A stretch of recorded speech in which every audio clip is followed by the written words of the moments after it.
자, 다윗을 높이신 10가지 이유, 그 8번째 이유를 같이 말씀 나누겠습니다.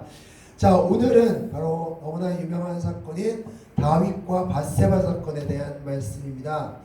자, 다윗에게 있어서 흑역사를 꼽으라면 바로 이 밧세바 사건이 아닐까 싶습니다. 자, 밧세바 사건, 앞서 말씀드렸듯이 이제 성전 건축을 솔로몬 그의 아들을 통해서 이루었다는 그 약속을 받고, 그리고 많은 사람들로부터 이제 성전 건축에 필요한 모든 것을 다 분에 넘치도록 말씀을 보면 이제 너무나 많이 들어와서 더 이상 이제 남아서 남을 정도로 그렇게 많은 그런 성전 건축 헌금을 받게 되었습니다. 자, 그렇게 받고 나서 그리고 나서 어떤 일이 있었냐? 바로 암몬 자손과의 전쟁이 있었다라고 성경을 구하고 있습니다. 자, 왜 암몬 자손과의 전투가 있었는지 말씀드리면 사무엘하 10장 1절 말씀을 보면 한운이 대신하여 암몬의 왕이 되었다고 말씀하고 있습니다. 이게 무슨 말씀이냐? 다윗을 도피 시절 때 다윗을 도와준 암몬의 왕이 있었습니다. 그 왕의 이름은 나하스라는 왕이었습니다. 그 왕이 다윗이 도피 시절, 다윗이 13년 동안, 14년 동안 도피를 할 때 그를 도와줬던 왕이 나하스라는 왕이었습니다. 그 왕이 이제 나이가 들어서 죽게 되고 그의 아들인 한운이 대신하여 왕이 되었습니다. 자, 자신을 도와줬던, 자신이 어려울 때 도와줬던 왕이었으니까 그 아들의 왕위 즉위식을 축하하기 위해서 사절단을 다윗이 보냅니다. 암논 지방으로, 위쪽 지방으로 보낸 것이죠. 자, 위쪽 지방으로 보냈습니다. 자, 그런데 문제는 이 암논 왕 곁에 있는 부하들, 그 백성들이 이간질하기 시작했습니다. 자, 무엇이라고 이간질했냐? 이 사절단은 그냥 오는 것이 아니라 정탐하러 오는 겁니다. 정탐하러 오는 것이기 때문에 우리가 기쁘게 받을 필요가 없습니다 라면서 이간질했고, 그 말에 속아 이 한운이라는 왕이 그 정탐꾼의 옷을 자르고 그리고 수염을 잘라버리는 그런 일을 벌였습니다. 그리고 나서 돌려보냈습니다. 자, 그것에 화가 난 다윗이 암논과 두 차례에 걸쳐서 전쟁을 펼칩니다. 그 전쟁에서 두 차례 다 승리를 거둡니다. 자, 이렇게 승리를 거둔 후에 이야기가 오늘 이야기입니다. 자, 사무엘하 11장 1절 말씀 보면 백성들과 군사들은 모두 암논과의 전투를 위해 나갔는데 다윗만은 그대로 예루살렘에 있었더라 라고 말씀하고 있습니다. 자, 왜 예루살렘에 있었을까요? 왜 그대로? 옛날 왕은 앞서 말씀드렸듯이 직접 전장에 나가서 진두지휘하는 역할이 옛날 왕의 역할이었습니다. 그런데 다윗은 나가지 않았습니다. 왜 나가지 않았을까요? 바로 세 번째 전투이기 때문에, 이미 두 차례 승리를 거뒀기 때문에 이번에도 당연히 승리를 거둘 줄 알고 있었던 것 같습니다. 그래서 전쟁에 나가지 않았습니다.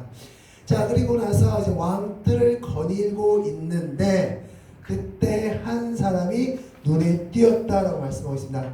사무엘하 11장 2절 말씀 보면 한 여인이 목욕하고 있는 모습을 다윗이 보게 됩니다. 자, 그래서 신하에게 이 여인이 누구이냐라고 물었고 그 여인이 바로 밧세바라는 여인인 걸 알게 됐고, 그 여인은 우리야, 다윗의 충성스러운 신하인 우리야의 아내라는 것을 알게 된 것입니다. 자, 그렇게 해서 그 여인을 다윗이 취하게 됩니다. 그 여인을 취하고 그 여인이 아이를 낳게 됩니다. 자, 그리고 나서 다윗은 이 사실을 숨기기 위해서 우리야를 죽일 계획을 펼칩니다. 암논과의 전투에서 바로 그 우리야를 맨 앞서 보냅니다. 마치 총알 맞이하듯이. 그래서 우리야를 죽이게 되고, 그 소식을 다윗에게 전했을 때 굉장히 기뻐하면서 밧세바를 자신의 아내로 취하는 그런 죄악 가운데 죄악을 일으키게 되는 것입니다. 자, 그 소식을 하나님께서 나단 선지자에게 말씀해 주십니다. 그리고 나서 나단 선지자가 다윗을 책망하는 장면이 12장에 나오는데, 사무엘하 12장 보면 나라는 자가 다윗에게 이렇게 말합니다. 한 부자가 있는데 그 부자가 손님이 갑자기 와서 양이 필요했는데 자기 양을 쓰기 아까워서 가난한 사람의 양을 뺏어서 손님을 대접했습니다. 그 부자를 어찌할까요? 라고 질문합니다. 다윗은 노발대발 합니다. 어떻게 그런 사람이 있을 수 있느냐? 그 사람을 당장 처형해라. 당장 벌여내라. 라고 했을 때 뭐라고 얘기합니까? 나단이 그 사람이 당신입니다. 라고 이야기하면서 하나님께서 다윗의 모든 것을 알고 계시다. 라고 말씀하는데 성경 말씀 보니까 굉장히 재미있는 표현이 나옵니다. 사무엘하 12장 10절 말씀 보면 다윗의 죄를 지적할 때 나단이 어떻게 표현하냐?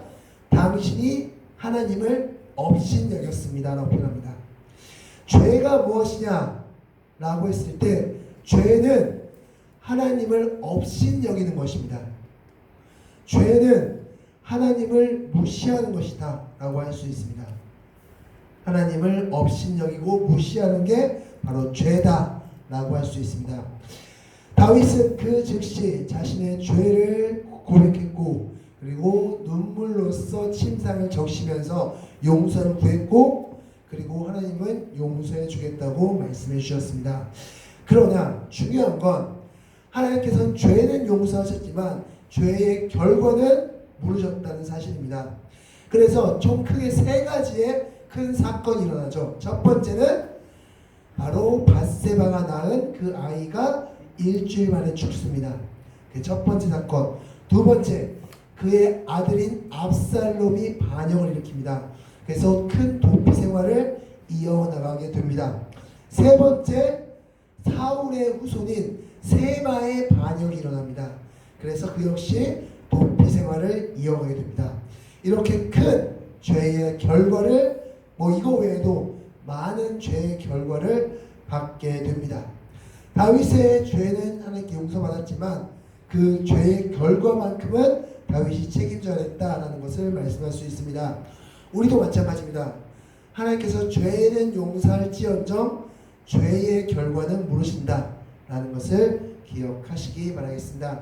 자, 그리고 나서 이제 그 밧세바와의 사건, 하나님께 용서받은 그 말씀을 바탕으로 말씀을 쓴 게 바로 시편 51편이다라고 할 수 있습니다.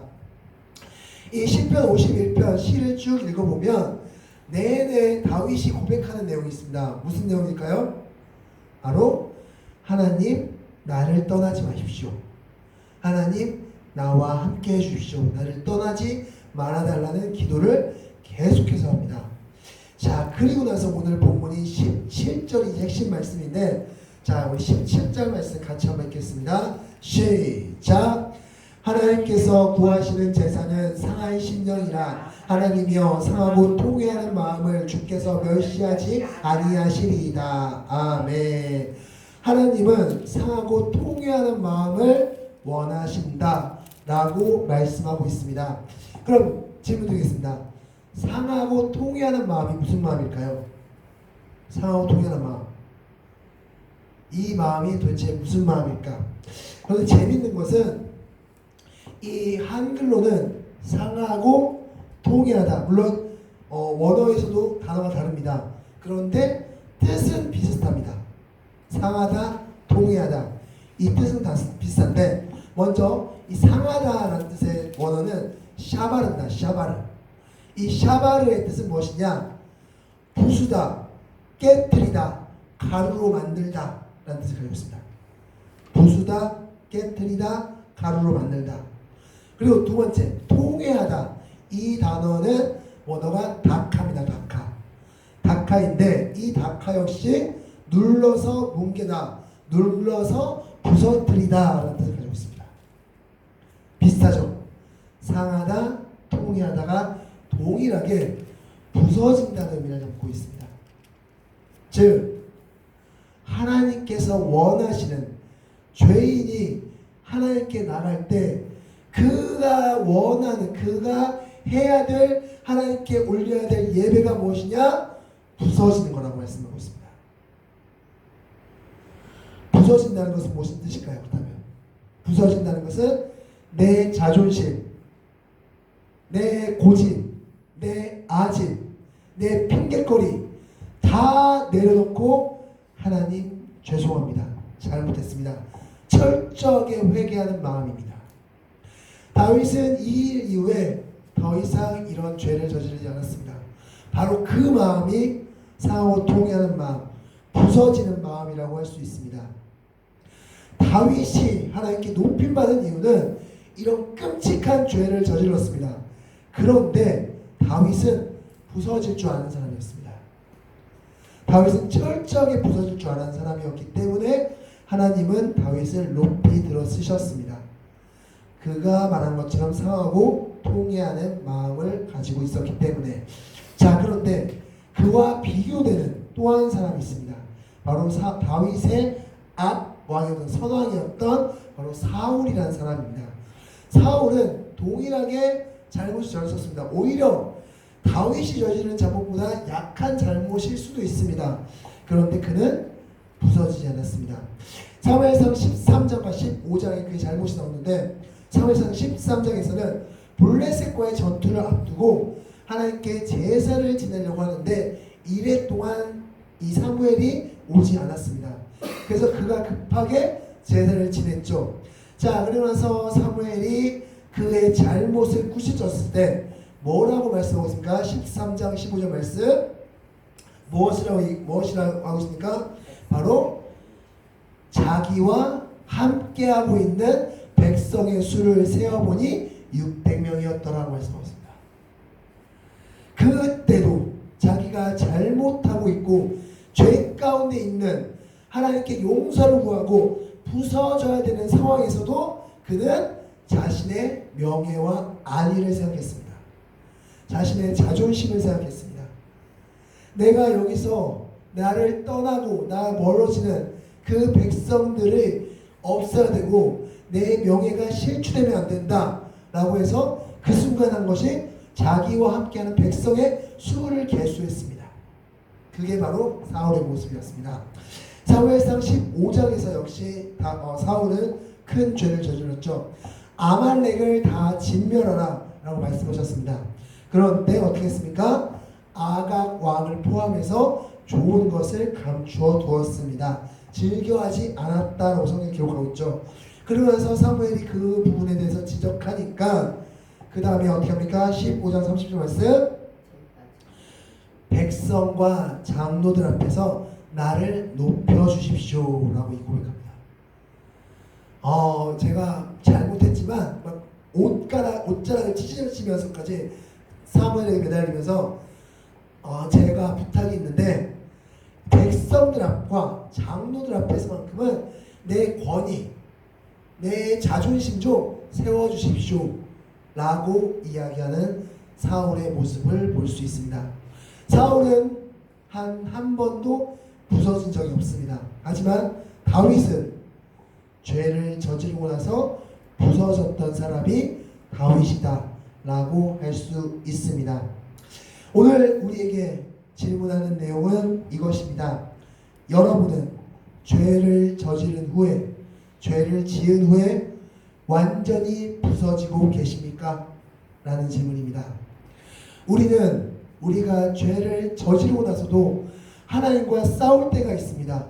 하나님을 무시할 때가 있습니다. 하나님을 배척할 때도 있습니다. 하나님이 그 잘못을 지적하셨음에도 불구하고 무시할 때도 있습니다. 하지만 다윗은 그러지 않았다라고 말씀할 수 있습니다. 다윗은 상하고 통회하는 마음, 부서졌습니다. 내 자존심, 내 권위, 내 생각, 내 핑계거리, 그 모든 것들을 다 부서뜨렸습니다. 그리고 오직 한 말씀만 했습니다. 용서해 주세요. 하나님 잘못했습니다. 용서해 주세요. 다시는 그러지 않겠습니다. 그 한마디만 다윗은 했다라고 할 수 있고, 그래서 하나님은 그를 용서해 주셨습니다. 말씀을 정리하겠습니다. 오늘 이 다윗의 말씀을 통해서 우리에게 말씀하는 핵심은 우리가 죄 가운데 있었을 때, 하나님께 나가는 예배 가운데 나갈 때 우리는 철저하게 부서져야 된다는 것입니다. 나는 지금 하나님께 나갈 때, 이 죄 가운데 나갈 때 부서지고 있는가?